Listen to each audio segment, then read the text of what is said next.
everyone. What is it, Tuesday? Yes, Tuesday. Happy Tuesday. Yesterday I made a video. It was regarding where our soul goes after we die. And I wasn't comfortable with the result of the video because I was just all over the place. But today I feel much better. I feel more focused. And so I think I'm able to talk about that subject in a more clear way. So the reason why this is coming up is because someone had posted over the weekend on their wall, asking people where do they think souls go after, or where does our soul go after we die? And I was reading the comments, and there were just, one concept after another concept after another concept, and they were, some of them were close, some of them were just completely wrong and off base. So that's why I thought I would just make this video, and just in case someone is searching for it on YouTube or something like that. So where does our soul go? Well, in order to understand the soul, or where it goes, we have to understand the soul and how it's created, so that you have a better understanding and foundation as to what actually happens or what takes place afterwards and why it's taking place. Because there are truths within the universe that will take place. For instance, there are, for every action that we make, there's a consequence, both good and bad. So depending on the action will depend the consequence that actually happens. So, and I'll post a picture right now. So, if you're looking at the screen, then you'll see a yin-yang symbol. And that yin-yang symbol is representative of the soul as a whole. So what needs to be understood is that the soul is actually, or I should say, yes, the soul is actually split in half. It's split into two. And you are one half, and your soulmate, or what is known as your soulmate, is the other half. So you actually are only half of a soul. I am a half of a soul, and our soulmate would complete our soul. However, if on Earth, if we come together and we meet our soulmate, and we're together and we're in a relationship, we are not yet joined. We're together, but we're not yet joined. We're not yet whole. But it's the closest to whole that you're going to get while on Earth, and all the way up until you get to the 22nd dimension, which is where the soul actually comes together and unifies again. It's called the soul union. And so you actually go back to how you first started before you incarnated. So before you incarnated, you were a whole soul. And as you incarnated, either you or your other half incarnated first. Usually the dominant part of that whole soul, the dominant half, will incarnate first. And then there's a magnetic pull or an energetic pull on the other soul that has not yet incarnated, and it will pull it down. Not pull it down, but it will want to reunite, if you will, or join its other half. And then it will incarnate and manifest a body. So, when I want to talk about how souls incarnate and why they incarnate certain ways. So, again, if you look at the yin-yang symbol, and if you understand that just to be, and this is just an example, your soul doesn't look like that, but what I'm saying is just a illustrative thing that I put up. So if you look at that as a whole, depending on where the energy resides within that soul, so if you can picture a spectrum, on one side is masculinity and on the other side is femininity, wherever that soul is on that spectrum will determine how it incarnates. And what I mean by that is that will determine the type of body that it will manifest. So if the soul is in the middle of the spectrum and it has more of a balance of masculine energy and feminine energy, then that soul, half of the soul will incarnate as male and the other half will incarnate as female, because there's a more of a balance between the two, or I should say equality between the two. Now, if the soul is more on the masculine side, energy-wise, then half of that soul will come down and incarnate and manifest a male body, and the other half will come down and incarnate and manifest a male body. And this is what we would identify as homosexual. Now, it's very important to understand it's not a choice. It's just the way. So when you look at a gay couple, gay male or gay female, what they're attracted to is literally the other half of who they are. So if the other half of who they are is in a female body and the person is female also, then that you would look at that and say, oh, they're lesbian. But it's really just the other half of the soul being attracted to its other half. But the other half, let's just use myself as an example, gay male. So if my other half incarnated as a male, then I would be attracted to males. How else would I find my soulmate? If I were attracted to females, I would never find my soulmate. I would never find my other half. And this is why this happens, is because the soul is literally just incarnating, just looking for its other half. But the way that the Creator has designed it, if you're going to find your other half, you have to be looking in the right direction. You can't be looking in the other direction. You can't look for your child where your child is not. Does that make sense? If you're looking for your child, you have to be looking for your child in the direction that your child is in. But in order to identify, you have to know exactly what you're looking for. And so there's something imbued within the soul. This is a magnetic pull. And so this is where the attraction comes from. So if I'm attracted to males, it's because my soul, my soulmate, my other half, me, who I am, is in a male body. And that's why I would be attracted to the male body. So, and the same thing with female. If the whole soul is on the feminine side, it will, both halves will manifest a female body. And then you would call them lesbian. But these have judgments, and we try to put everything into a box here on earth, but really we don't have any control over that. That's at a soul level. That manifestation is a soul level. Also, I want to talk about there's two bodies. There's two bodies that when the soul comes down and incarnates, there's two bodies that are generated, both a spirit body and a physical body. The physical body, you know of, you've grown up knowing it. It's who you identify yourself as. However, that's the problem. And that was the problem with the question that was being asked initially. Where does our soul go after we die? Well, it doesn't go anywhere separate from you, I should say. Wherever you go, your soul goes. And the reason why that is because you are the soul. As I said before, you are the soul, and you incarnate and you manifest a body. Well, actually, you manifest two, a physical body and a spirit body.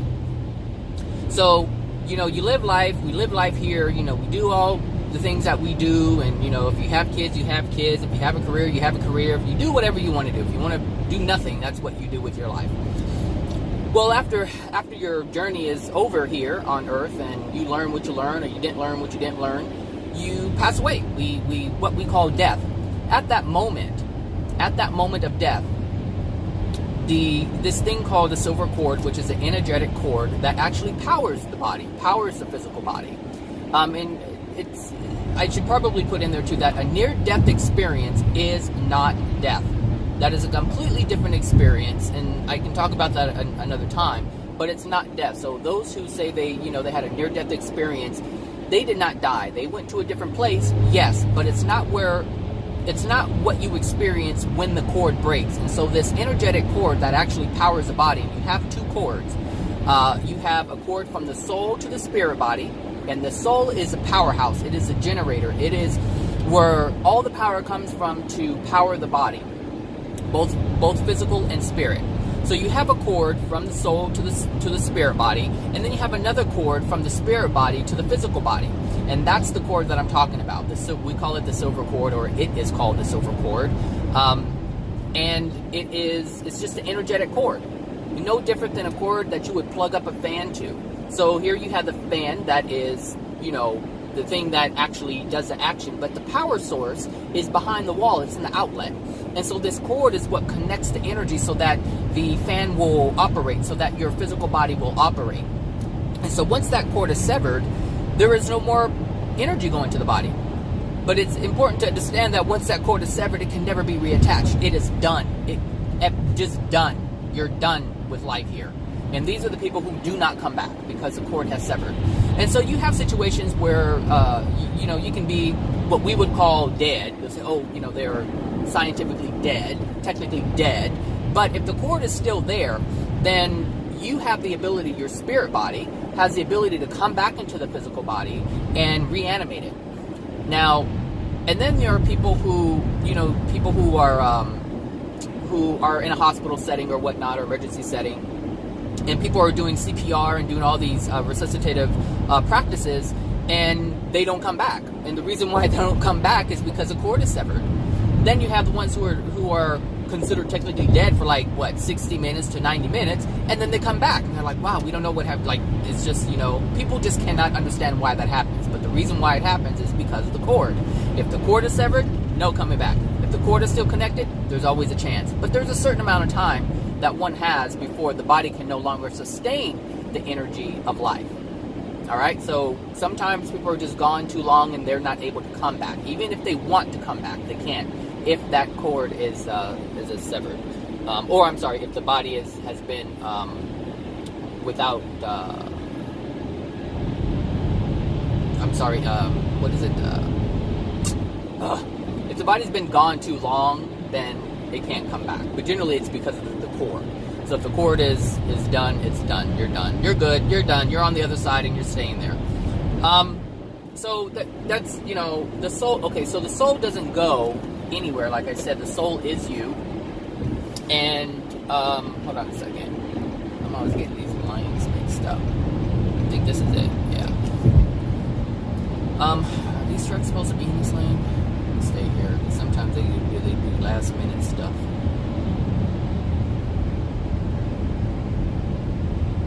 It's rare for me to see big rigs on this lane, but just to make sure. Yeah. All right, we're good. So, where does the soul go? What happens after we die? Well, many things happen after we die, or I should say many things can happen after we die. A lot of it is dependent upon your belief system. All of it is dependent upon your soul, and your belief system is part of your soul. There are beliefs that you have within you, and this dictates what you will experience. The amount of love or the lack of love that you have is the ultimate deciding factor as to what you experience. But generally, there's something that does happen with every single soul that passes away. And this is where it gets really interesting, and it's super vital.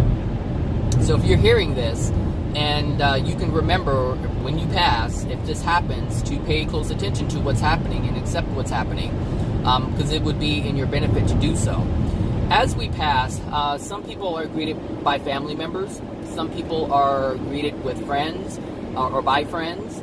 But what happens with every single soul is that a celestial being will come down and, well, I say come down, but they will basically come to you and meet you and greet you as you transition.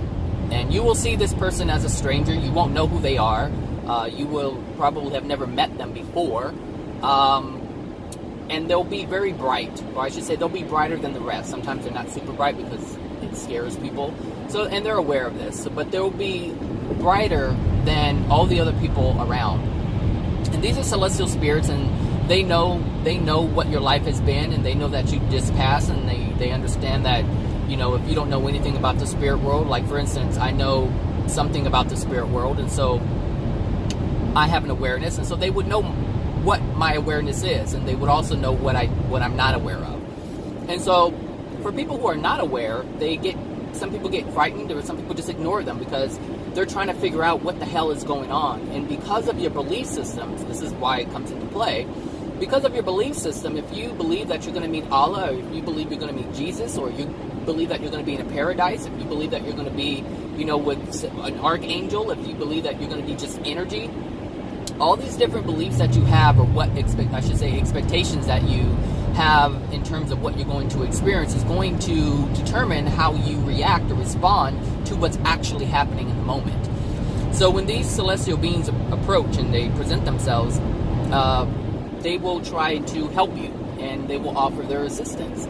And at this moment, like any other stranger that you have ever met here on the planet, if you don't want their help, if you don't know who they are, and you're like, who are you, get away from me, they will respect that.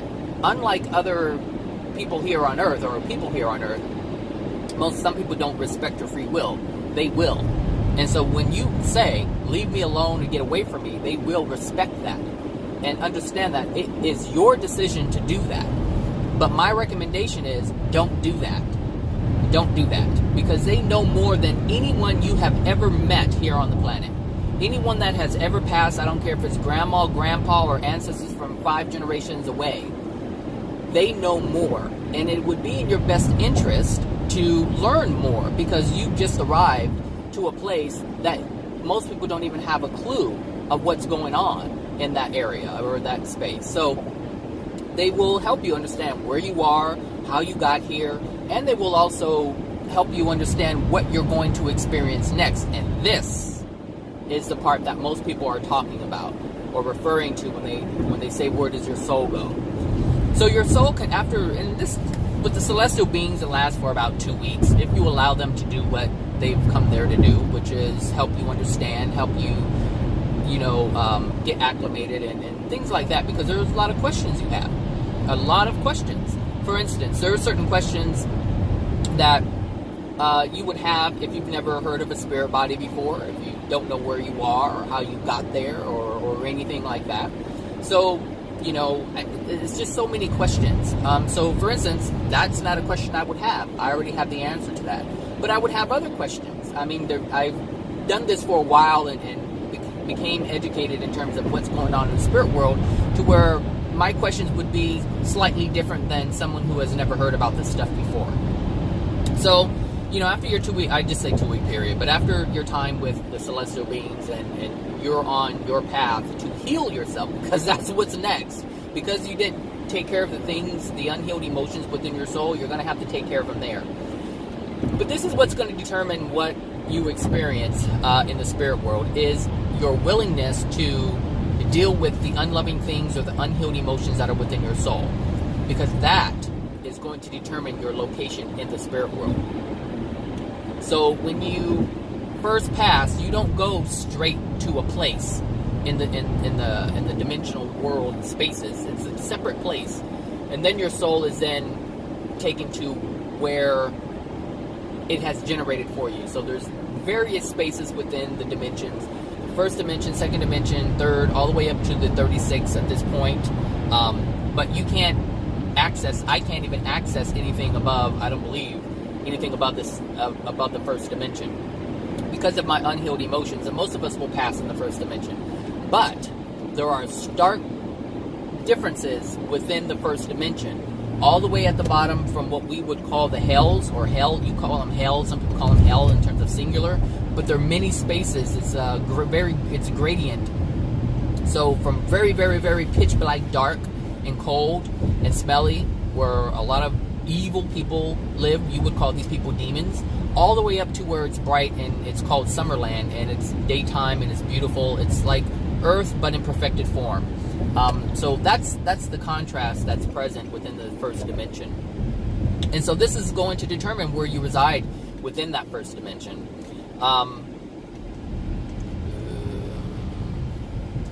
So, hold on a second, I need some coffee in my throat.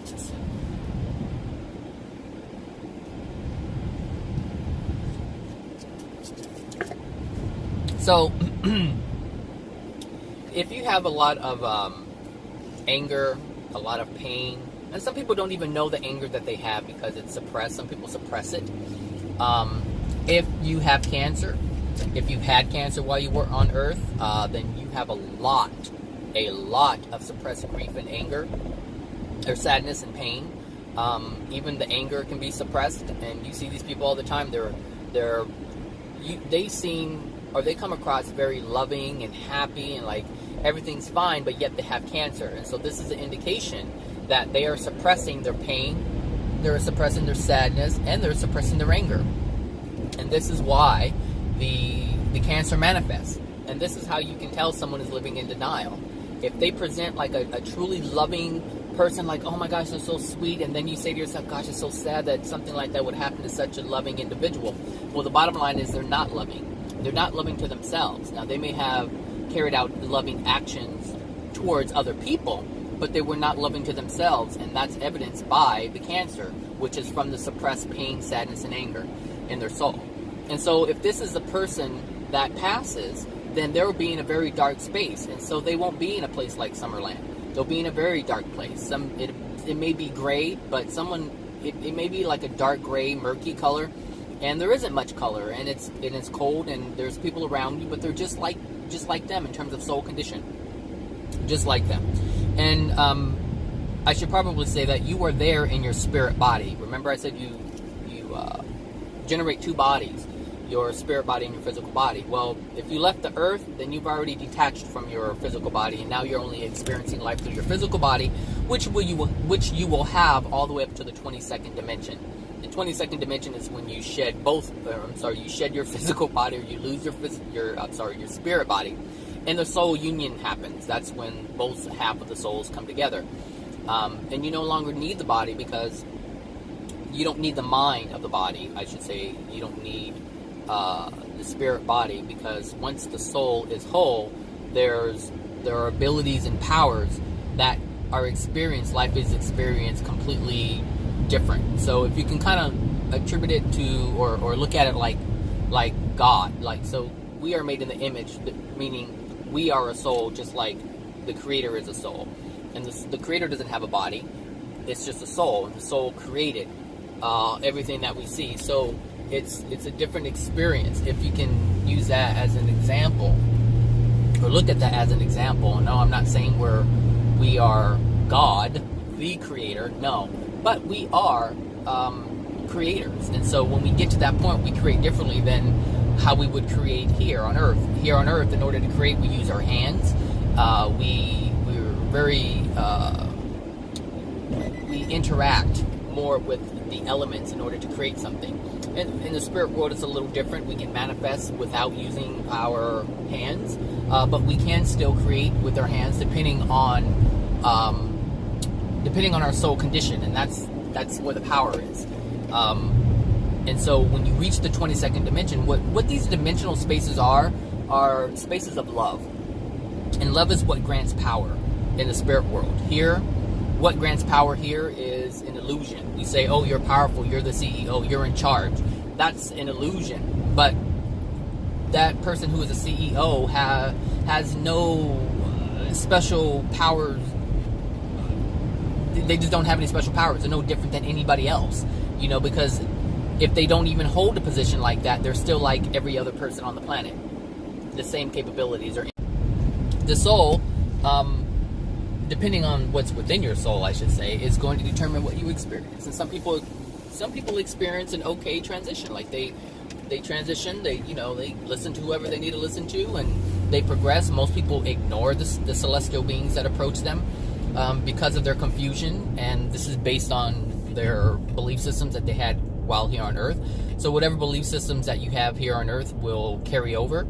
And if you want to continue to believe those things, because some people will pass and they'll believe that they're going to meet God or Jesus or whoever, and when they transition, they'll still hold that belief, and they'll think, oh, this is just another like another place, like Earth, another life, if you will. But they will hold that because they will think at the end they will still meet God or Jesus. In the spirit world, they'll hold it like it's a whole new experience, and they're like, oh, okay, well, this is something I wasn't aware of, but I still believe that God and Jesus exist, and I will still meet them at the end of this cycle. And so this is how these beliefs are still maintained in the spirit world. And some of these beliefs people have held for thousands of years. Not with Jesus, obviously. Well, with Jesus, yes, but there's some spirits who believe that they're still going to meet God at the end, when they die. But the thing is, you don't die again. You only get one death, and it's not even a death, because you're completely aware of your surroundings. You're completely aware of the body that you left behind. You're completely aware of the family you left behind. You're completely aware of all the friends that you left behind. You're completely aware of the work that you did when you were on Earth. You're completely aware of where you are now. And you're going to be completely aware of whatever the next step is or the next experience is. So there really is no death. It's just the transition. You just simply lost a body, just like you would lose a shoe. You would keep walking. You would keep experiencing life even though you lost that. Even if you were in war and you lost an arm or a leg, you still exist. Your consciousness is still present. It's just being expressed through a different body. that you've always had, but you were never aware of because you were so focused on the physical. And the same here. Like, I don't know what the heck my spirit body looks like, but I have a pretty good idea as to what my spirit body looks like because of my soul condition. And your soul condition determines what your spirit body looks like. And some people have a hard time acknowledging this, and they don't even acknowledge their spirit body because it's so degraded. They look, and the thing is, they look at other souls around them because the other souls around you have a similar spirit body. Because you're separated. And this is something that I should probably put in there, or put in this video. There is a separation that takes place when you pass. After that 2-week period with the celestial beings, and you either accept what you accept or don't accept what you don't accept. Like, after that period, once you go to the spirit world, there is a separation. And that separation is determined by the contents within your soul. So depending on how much love you have within your soul, or the lack of love you have within your soul, will determine where you go. And if, let's say you were on a scale from 1 to 100, 1 being the hells and 100 being the Summerland, the upper part of the first dimension. If you are at a 30, you're going to be around other souls that are at a 30. So if you were a murderer and a child molester and a manipulator and a liar and a thief and all these other different things, if you've done these things and this stuff, unloving things are within your soul, you're going to be around other people like that. They're going to have the same energetic signature as you have within your soul. And even on earth, thieves don't like to be amongst thieves because they're afraid that someone's going to take something from them. And so you have to understand, like, if this is who you are, this is who you're going to be surrounded by. And you're not going to be happy. People in this place are not happy because they're not surrounded by loving people. Only loving people are surrounded by loving people. So if you're at a 70, oh gosh, I didn't expect this traffic. If you're at a 70, then you're going to be surrounded by people who are 70s. If you're at 100 and you're in Summerland, then you're going to be surrounded by those people. So you're going to be surrounded by people who are more loving, more giving, more caring, because that's what love is. Does it make sense? And so your spirit body is going to look similar. So your spirit body will be in a fairly good condition. But if you're at a 10 or 11, we're talking about your flesh is falling off. It's just like, and it's painful. It's painful. It's think of it like this. Think of you being in a very cold environment, super, super cold, and your skin is starting to crack. And it feels like needles are being poked within your flesh and your skin because it's cracked and they're open. Your flesh is opening, and you feel the pain from that. That's basically what happens. It's just in your spirit form, and the body is very dark, very smelly because it's like a decay. And so the lower levels of the first dimension they're very unpleasant to be around because of the smell of decay and whatnot, because you do have, you literally do have a body. It's your spirit body. And if it doesn't, and we know that anything that doesn't have life decays. And so if you don't have love, which is a life force, then it will decay. No different than the body here.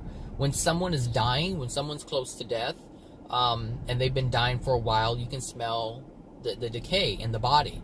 And I actually, when my dad died, he was in hospice, and towards the end, it smelled very, very badly. And that's what I was smelling, the lack of life force within the body, because it was shutting down. It could not be sustained anymore. The organs were shutting down because there was a lack of energy being produced from the soul because of his degraded soul condition. Like my father, was in a very bad state when he passed. Very bad state when he passed. And it was based on his soul condition. And some people have that experience, and some people die instantly. They're in a car accident, so they don't have time for that. But after a while, when they're dead, they'll start smelling, and that's what happens. It's the smell of death. It's the smell of decay. That's the smell of what it's what the lack of love smells like in the body. That's what that smells like. So if you never really looked at it that way, that's what it is. That decaying smell is what the lack of love smells like in the body. So, yeah, because life is love. The life force is love. That's what the Creator has put forth is it's love, and it created life out of that love. And so when that love isn't present, decay starts to ensue. And that means that, the life force is love. So as the soul is degraded and not able to have the love to sustain the body anymore, the lack of love is present, and that's what it smells like. All right. So something else also can happen, which is what we refer to as earthbound. So because you still have free will, if you do not choose to go to the location that your soul condition dictates that you go to, you have the option to remain here on earth, not in physical form, but in your spirit form. And this happens like when people, like, let's say grandma or grandpa died or something like that, and their child is like, or whatever, their children or whatever they're like, or their grandchildren, or they'll say, oh, I feel grandma, I feel grandpa, I feel like she's here. That's because they are there. They chose to remain earthbound, meaning they choose to hang around here and not go to the dimensional spaces, like the first dimension, second dimension, blah, blah, blah, blah. They choose not to go there, and they choose to stay here. And people choose to stay here for many different reasons. Like, some people stay here because this is all they've known. This is they made it their life. Like, you hear these stories where, people buy a house and it's haunted. There's a spirit in it. Well, if they love that house so much and that's what they lived for, then they will be there. That they won't leave. They want to stay and protect it, even because they don't understand. And this is what I'm saying. Like, most people don't understand what happens when they pass. Like, they don't know what's going on because of this belief of they're going to experience this, that, and the other when they pass. And that's the thing. It's not a lot of these beliefs are false beliefs. And that's fine. I'm not saying you can't believe them. You can believe whatever you want to believe. But it will pose a problem when the truth is actually being experienced. So if you believe that you're going to see Jesus or God, or you're going to be in a paradise, and you don't experience that, you're experiencing the truth. And some people don't want to accept that truth. And so they hold on to the belief, and they try to justify it by saying, oh, this is just another experience, and I'm still going to, meet God or meet Jesus or be in a paradise or whatever. Some people believe it's just a holding place until it happens, still waiting for God to come and take care of everything, because they don't see themselves different from the spirit world. Because they're still alive, and this is what I'm saying, it's like your consciousness is seamless. You don't, like, if you've never heard about dimensional spaces or dimensions, or the spirits call them spheres, if you're not aware of this and you're just alive and you just know you're in a different space, you'll be like the Catholics. The Catholics believe there's what is it that they call what do they call that space? Gosh, purgatory? I think it's purgatory, which is like a holding place before judgment or whatever. So if this is a belief that they have, then this is where they'll believe that they are.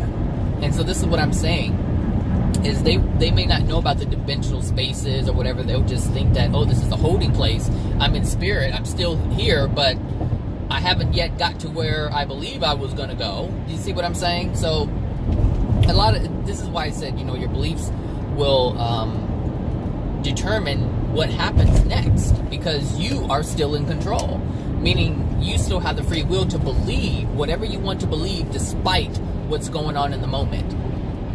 So, for instance, what I mean by that is, like, if you have a woman who's being abused by her husband, just battered all the time, and in that moment she's like, oh, it'll get better, he'll change, despite what's happening in the moment, her belief system would not allow her to acknowledge the truth of the unloving things that are happening to her in the moment, because she's focusing on, it's going to be over, it's, he'll change later on, he's having a bad day. All the types of justifications will happen in order to accept what's going on, because she can't look past what she wants to see. And if she wants to be with him, and he's an abusive person, but she feels that he's going to change, that's a belief that she has, and she can't see that he's not going to change. And that would have been evidenced by the many years or months or however long she's been with that person, and this person has been allowed to beat her. It's no different than that. So if you believe that you're going to meet Jesus, and you'll come to some type of conclusion, some kind of justification to hold on to that belief, instead of looking at what's happening in the moment. And this is where those spirits come in, those celestial spirits come in very handy for you, because if you can understand that now in this moment, you'll have a better chance at improving your soul condition, which will ultimately improve your life experience in the spirit world. And if you don't figure that out here on Earth, at least you have an opportunity to figure that out quite quickly within the first moments of you being in the spirit world. Because you still have to do the work. We all have to do the work. It's the understanding that we need in order to do the work. So here on Earth, we have an issue with knowing what the right thing is. Well, you now have access to celestial beings. You can actually speak with them. Here they communicate differently. We interact differently, and for many different reasons. And that's a completely different video. But you finally have access to know why. Because you didn't want to see the signs here while you were here on Earth. That's evidenced by your suffering, by your pain. And there's signs all over the place. Your law of attraction events are signs of what's within your soul. So all the pain, all the suffering that you have, all the discomfort that you have, that's all because of the things that are within your soul. But every time something bad happens, most people want to blame someone else for doing it, when it was your soul who generated it in the first place. And so because you wanted to ignore all of these law of attraction, all of the signs, these are all the signs that were given to you throughout your entire life. So every time you've experienced pain, there were messages, but you just ignored them. So since you've ignored that while here on Earth, now you have the opportunity for a celestial spirit to tell you exactly what's within your soul, to show you. And there's a list of all the things that you will, if you accept it. And this is another thing that can happen. If you accept responsibility for your actions, a list of things that you have done to others that you will need to repent for or be sorry for, ask for forgiveness for, those things will present themselves to you, and you'll have to deal with each and every last one of them. Here, we look more like, what people did to me, but we don't really look at what we've done to others. And so this will be presented to you, and it literally is like a list before you, like a scroll, if you will, of all the things that you've ever done to someone that caused them pain. And that's something you have to deal with, because if you don't, you can't improve your soul condition, meaning you can't release these unloving things that are within you and allow love to come in, because love is the only thing that allows you to move to higher places within the dimensional world. So within the first dimension, second dimension, all these different levels, they're not just one big chunk of dimension. And like I said, it's a gradient, and there's actually thousands of levels within the first dimension. And as you improve yourself in love, as you release things, as you release unloving things from within your soul, you allow the love to come in. And the soul is automatically taken to the next level. Automatically. And you'll notice, because things will get brighter. Your location will get brighter. And you'll start to feel better. You'll feel lighter. And you'll start to notice that you have more powers. So people in the lower dimensions are very heavy, because they're heavy with all of the unloving things within their soul. And so they feel the gravity of that. They feel the pull down of that. But as you release and you improve your soul condition in love, what happens is you become lighter. And you can actually fly. But the people in the lower dimensions, they can't do that. But you're granted these powers or these abilities as you improve in love. And so the children, and generally children who pass, they pass into what is called Summerland, which is the upper level of the first dimension, because they haven't been on Earth long enough to incur karma, to do unloving things. It's the time that we have here on Earth that allow us to make decisions that are out of harmony with love. But children generally don't do that. They're in a better space.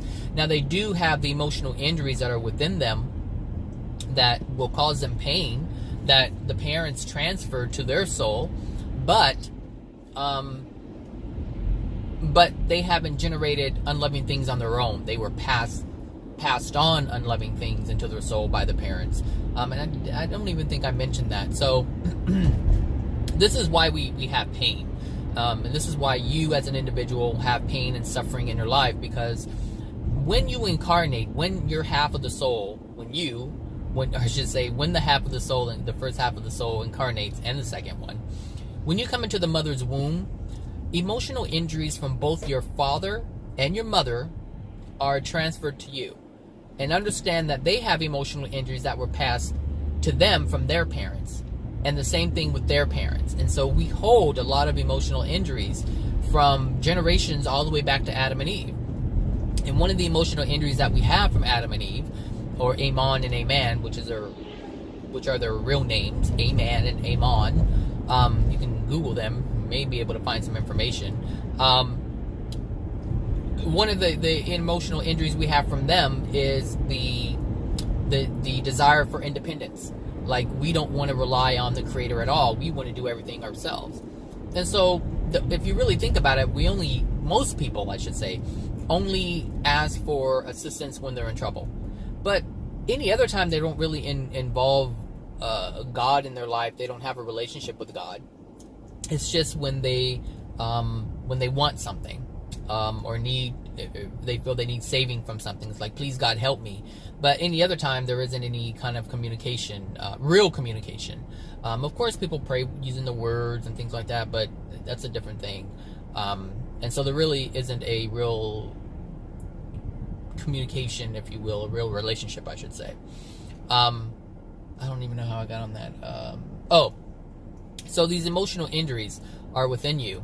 And this is why the law of attraction is responding and taking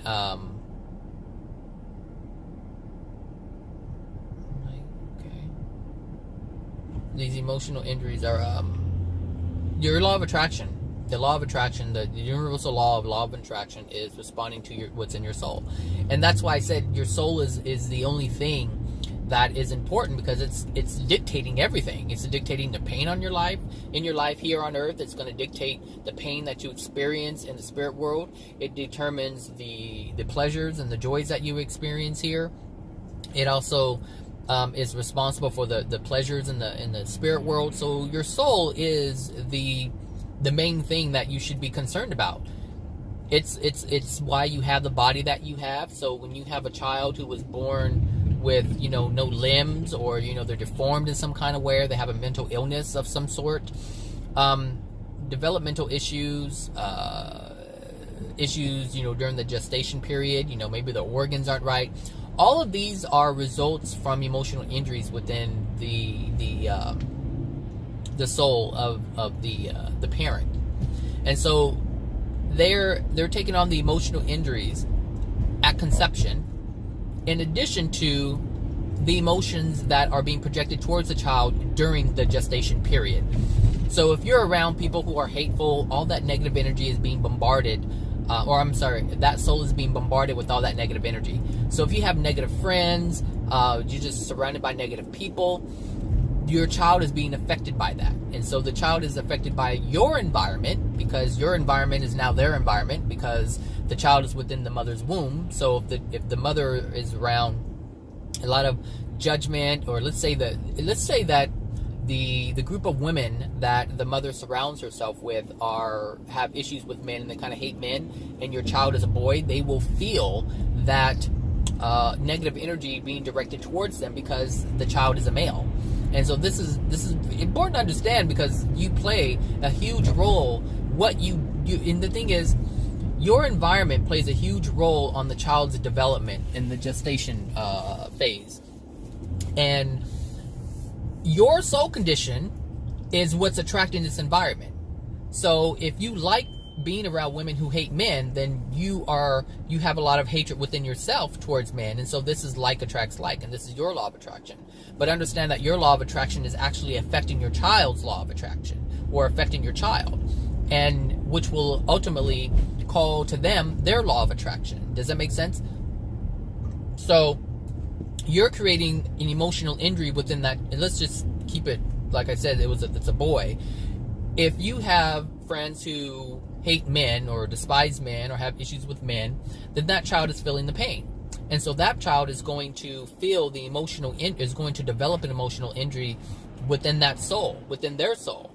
And then they're going to have, if they have fear or pain from that, as they get older, they're going to experience abuse of women because you have created that emotional injury within that soul.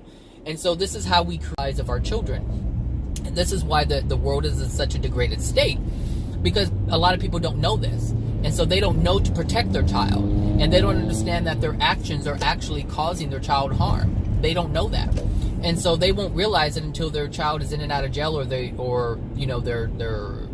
boy, let's say it was a boy, is in and out of jail, or, abusive towards women. It's like, people don't understand why that happens, but that's why it happens. That's why it happens, because when we have pain and we deny our pain, we express our anger. That's what comes up is anger, frustration. Because, especially for men, this is why men are so angry, because they're taught not to express their pain, not to release it. And so they hold it. And then they take it out on whoever's around them. And generally they take it out on the people who are the weakest, the people they know that won't defend themselves or can't defend themselves, or they feel that they can overtake. Which is why women are generally the ones who are beaten, because they're not physically able to defend themselves. And this is also why you have angry women, because they're beaten and suppressed. And this is how women can't physically really hurt a man, but they can mentally and emotionally wound a man very easily. This is why women are more manipulative than men are, because they're trying to express their anger. They're trying to harm, just as a man is trying to harm. Does that make sense? It's just happening in different ways. It's happening in the way, I should say, the way, or the path of least resistance. And so a woman can call a man all kinds of names and degrade him and make him feel less than, and emotionally harm him, and she can get away with it. A man generally doesn't do that, because he's trained not to be emotional. But what happens is, because he's trained not to be emotional, it builds up, and then it comes across as anger and rage, and then that's when the woman gets knocked around. And then, it's a law of attraction. It's the yin and the yang. It's like it's coming together to expose, like I said before, the law of attraction. So that law of attraction is creating an experience. It's creating an event so that you can see it. But these things people don't want to see. They just want to live in the anger and live in the rage. And so what happens is they die having all these unloving things within them, and they have to deal with it there. Well, they have to deal with it at some point. But in addition to that, they end up in a very dark location, and this is why they end up in a dark location, because of their resistance to releasing the unloving things within their soul. See, we have to release these unloving things, because it determines everything. Like I just mentioned, it determines how it affects your child. It determines your life experience. It determines your life experience in the spirit world, in addition to here. So it determines a lot of things. You know what? These stupid fools coming all the way out. So this is why it's so important to be mindful. Oh, let's see. This is what happens when you're in the hood. You just have too many things going on. There's too many things. Too many things. Yeah.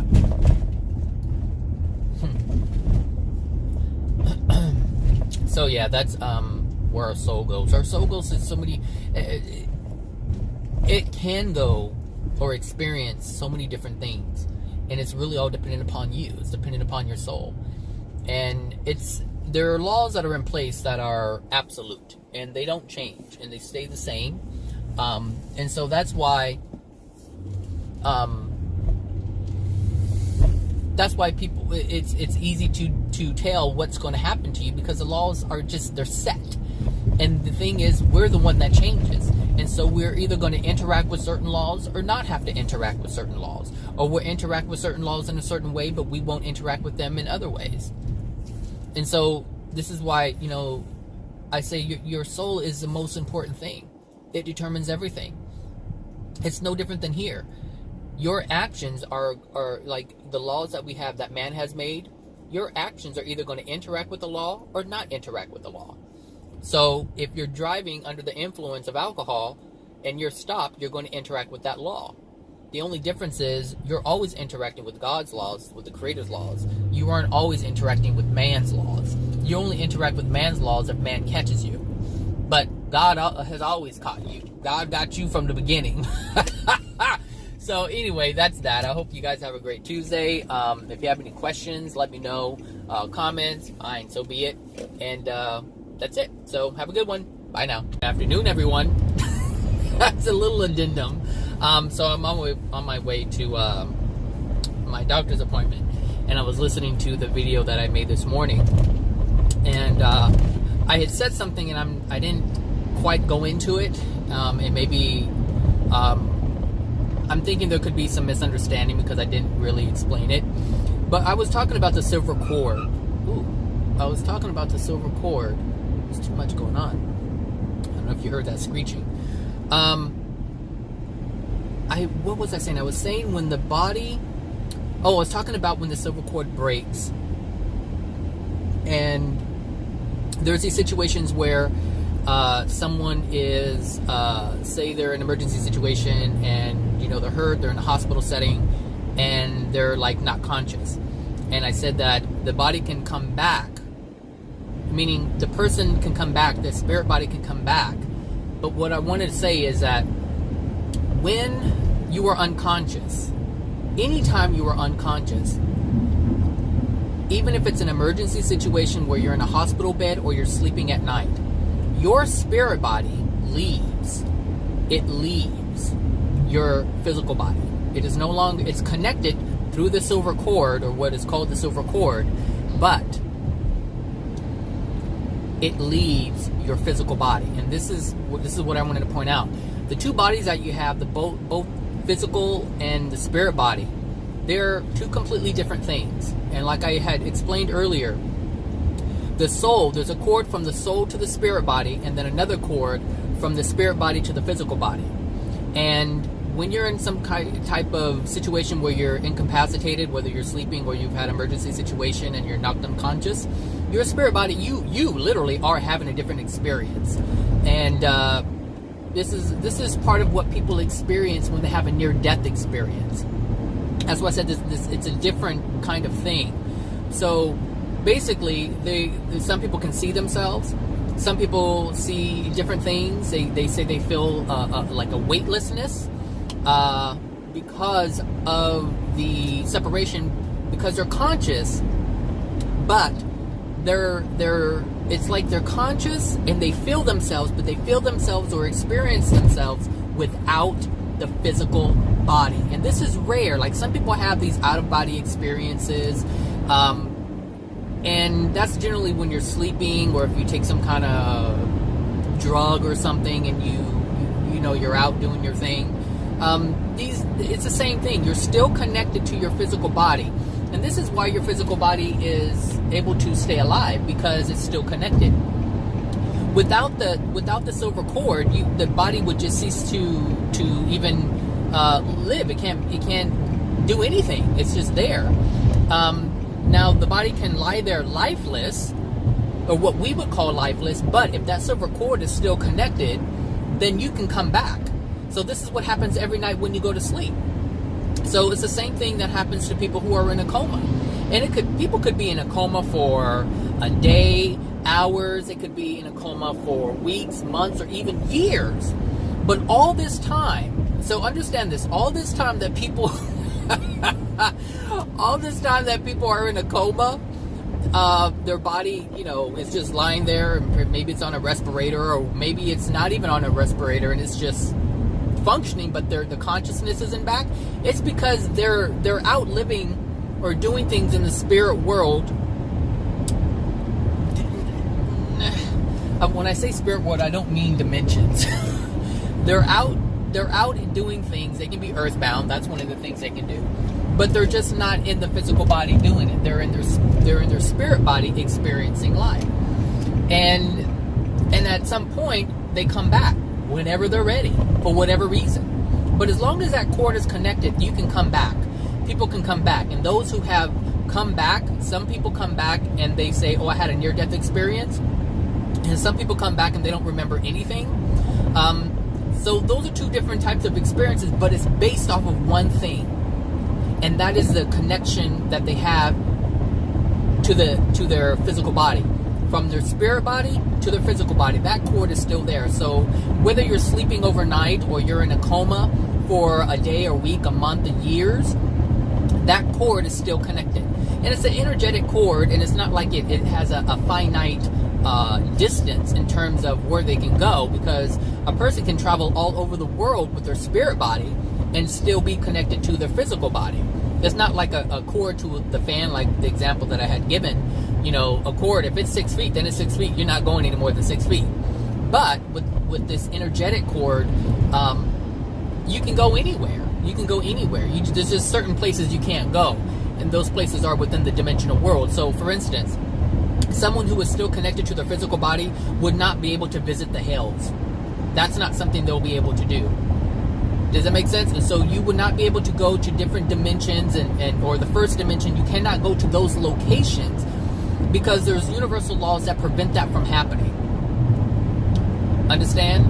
There's universal laws that prevent that from happening, and there's reasons why. These experiences are supposed to be separate. They're not supposed to be all combined. And so here's the thing.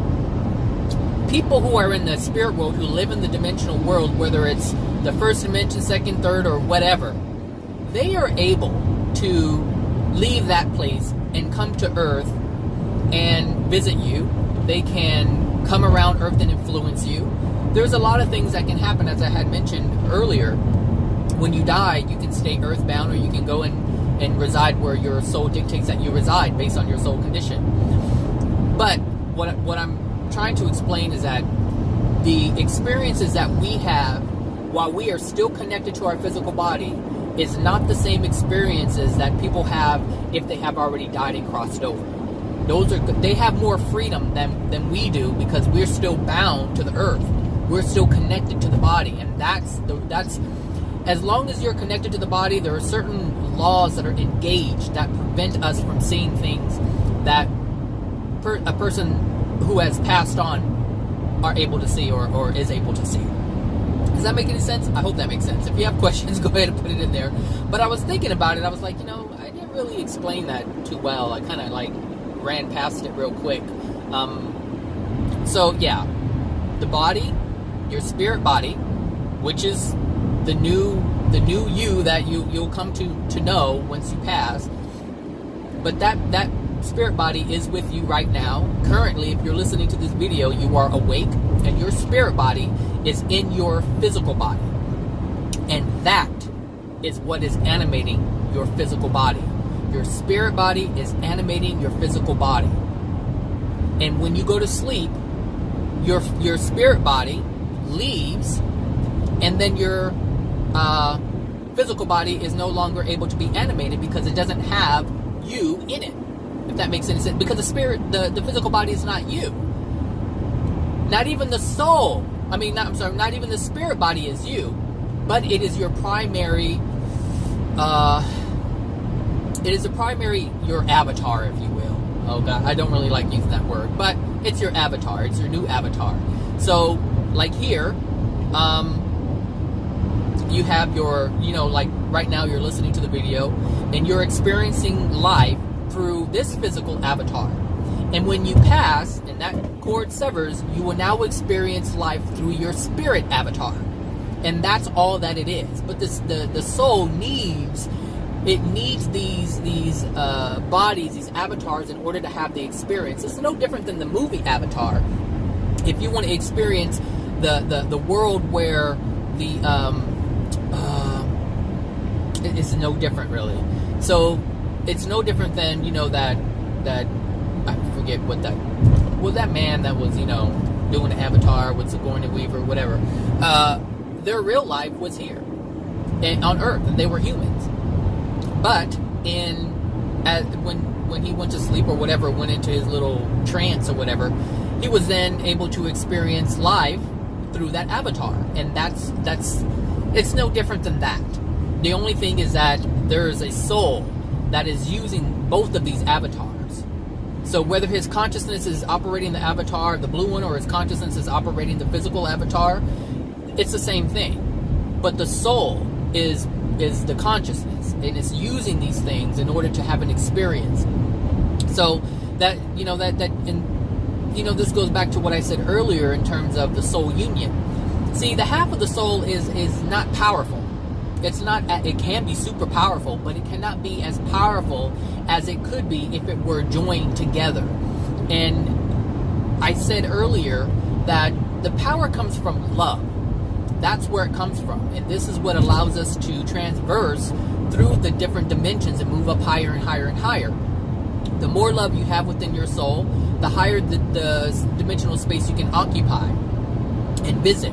So those who are very degraded, those who live in the depths of the hells, and they're murderers and they're rapists and they're all these different types of people, unloving people, as they release that anger, as they release the pain, the unloving things within their soul, what happens is the darkness is kind of, they release some darkness, and that automatically, it's like equivalent to a hot air balloon. So you have all these bags of sand. If you can imagine that the bags of sand are unloving things that weigh you down. It's not you becoming more loving. It's you releasing the unloving things that allow you to ascend a bit higher.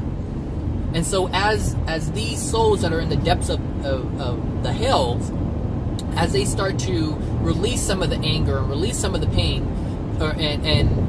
and become or allow love to replace that which was unloving, and they're basically beliefs, or they're truths and untruths that are really exchanged in this moment.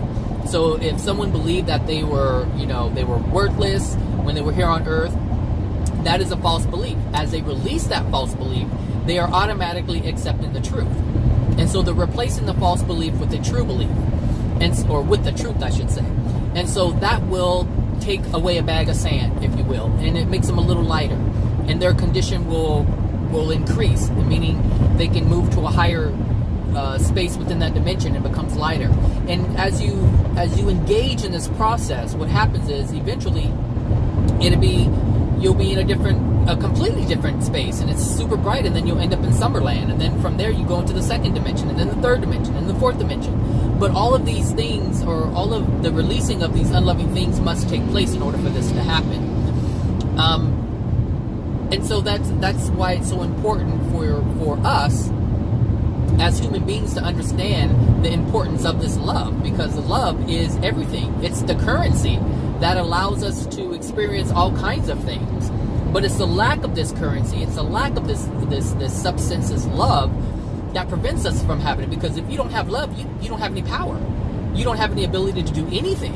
Just like money here. If you don't have money, then you don't have the ability to do anything. You're limited, because everything functions based on the dollar. Does that make sense? Unless everything functions here on earth by the dollar, unless someone has a great deal of love and you get to experience that love, and then you don't have to work for that dollar, if you will, because it is given to you. And that would be your law of attraction. So anyway, there's a lot going on. I don't want to go too far into it, but I just wanted to make that distinction in terms of the body coming in and going out. Every time you go to sleep, you're leaving your physical body, which is why it lies there, what we call lifeless. It's just there, But as soon as there's that energy, because there's receptors still active, there's still power. It's almost like standby mode on your computer, right? So every night you go to sleep, you're in standby mode. Okay, and when you move the mouse or you punch a key, the processors within it notice that something has been triggered, and it wakes up. And it's the same thing with us. Like when we're sleeping and we hear a noise, the spirit body is connected to the physical body, and it hears it, and it's like something's going on, and it automatically comes in, and you're animated again, and you open your eyes, and that's it. Your spirit body came right back. And sometimes this is and that's the same thing with, like, if you have to go to the restroom. If your physical body if there's a lot of pressure on your bladder, then something will wake you up. And what happens is the spirit body will get a signal, and there's this automatic thing where you come and you come back, you're like, oh, my physical body needs attention, and you come back and you wake up and you go to the restroom and then you go back to sleep. Hopefully you can go back to sleep. Some people can't, but that's what happens. That's exactly what happens. So, I mean, this stuff is not complicated. It's just, a matter of understanding what's going on. And I mean, everything that I just said, I know it's not complicated. Some things you may not want to believe because you have other beliefs that are precluding you from understanding or accepting, not understanding, but accepting what I'm saying. And that's fine. You have that right. As I said before with beliefs, you have the right to believe any and everything that you want. But it will determine your progress. It will determine how you move forward in life. And like I said, your beliefs will dictate what you experience in the spirit world. Your beliefs also dictate what you experience here. So if I'm speaking a truth to you and you don't want to believe it because you think you believe something else about where we go when we die, so if you're one of the people who believe that you're going to go to heaven, or you're going to go to a beautiful place, if that's a belief that you have, then that's a belief that you have. I'm not going to sit here and say that you are wrong for believing that. What I'm going to say is you will have an experience, and then at that time you will have to reconcile what you're experiencing and what you have believed that entire time. That's all I have to say about that. I'm not going to judge you for believing what you're believing. You're just going to have to figure it out on your own. And because if someone is resistant to what I'm saying, then they're going to have to wait until death to figure that out, which means they won't be able to hold the information that I'm sharing today. And the thing is, when you have an untruth, when you believe something that's untrue, you try to build upon that. That's what we do, is we build upon information. And so if we have an untruth that we're trying to build upon, it's only going to yield more untruth. Does that make sense? So if you believe in reincarnation, which is a real thing, but if you believe it the way that most people believe it, then you're going to start to believe other things that is associated with that false belief. And this is how you get steered in a different direction, a direction of more untruth, and you dig yourself into a hole so far deep, you don't know what to do. You're like, wait a minute, because you're so far away from truth. And this is actually what is happening with humanity. And this is why we are where we are right now, with the wars and the sickness and the violence and the anger and the sadness and the depression and the crippled bodies and the deformed bodies, and all of these different things are a result of not understanding truth, not being able to hold truth. But that's because we're so far into the lie of our existence. Like, we do not hold the truth of our existence. As a whole, we don't. Which is why we keep making decisions that are creating more pain. And if you're creating more pain, that means you don't have truth. And this is what I'm talking about. Like, you have the ability to hold truth. You have the capacity to use discernment and say, hey, you know what, let me investigate what this guy is saying. I'm not saying believe what I say. I'm saying you have the capacity, the ability, the wherewithal to say to yourself, let me investigate this more. Because it makes sense. I know what I'm talking about makes sense. But like I said before, it's not about me making sense. It's about you accepting it. That's where the difficulty comes in for most people. So you can, like for myself, I can hear something that's not true and be okay with it because I know that it's not true. I don't have any resistance to it. It's not bothering me because I know it's not true. So it's like this. It's like if someone says, hey, the sky is green. And well, we know the sky isn't green because most people have agreed that the color that we see in the sky is blue. All right? That's what most people have agreed upon, is that the color. Now, I'm not saying that the sky is blue. I'm saying what we see in the sky is what we have all agreed upon as blue. Does that make sense? So if someone says that the sky is green, I'm not going to get bent out of shape because I understand that if he or she wants to see a green sky or call it green, he has the right to do that. It doesn't have anything to do with me. The sky, period, doesn't have anything to do with me other than the oxygen that is held within the atmosphere. You see what I'm saying? So it's like I already know the truth. The truth is, yes, there is a sky up there. What people call it, it's up to to each individual. I mean, out of nowhere, scientists can say, you know what, we've discovered that this is actually not blue. It is this color. And the reason why we see it this color is because of X, Y, Z, when the retina, and the this and the that and the other. Like, that could be a thing. Like, that could actually be a thing. But it doesn't change it doesn't change the fact that the sky is the sky. And the sky has a purpose, and it does what it does. There's many layers throughout the atmosphere, or the sky, that is called the atmosphere. You know, the stratosphere and all these other different spheres that are up there. It doesn't change that. What is changing is how we identify with those things.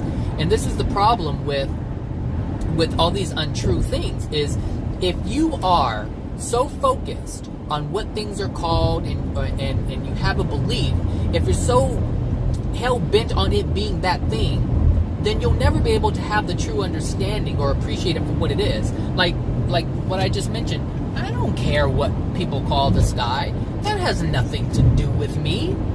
I don't care what they call it. But what I care about is that there's oxygen that's still within the atmosphere so that I can continue to survive on this planet. And this is what I'm saying. This is what people get caught up on. I know this is way off. I don't even know if I should make this a different video or not. People get caught up on all of these different things, but it has nothing to do with the truth of what it is. It's what we're calling it. Does that make sense? So, can we go to a beautiful place? Yes, we can. Is it called paradise? If you want to call it that, you can call it whatever you want to, just like Summerland. I don't know why they call it Summerland. I'm assuming it's because their experience on Earth is more like summer. It's daylight, it's clear, it's bright and sunny. Things are growing and thriving. That's what happens during the summertime. Well, maybe not now, it's being burned up, but this is what I'm saying. It's like, everything is already in place. Like, spring is this place of birth, right? You have things that are blooming, but during summer, everything is already set. Everything is doing what it is already meant to do. Does that make sense? So, I would assume that's why they call it Summerland, because we call summer what we call summer. We identify an experience as being summer. Does that make sense? So it doesn't matter what we call it, but what is important is that we understand what is actually happening and why. If that makes any sense. Alright, everybody, I'm going to end this video now because this is 21 minutes more than I really want my videos to be. So, have a great one, and I'll talk to you guys later. Bye now.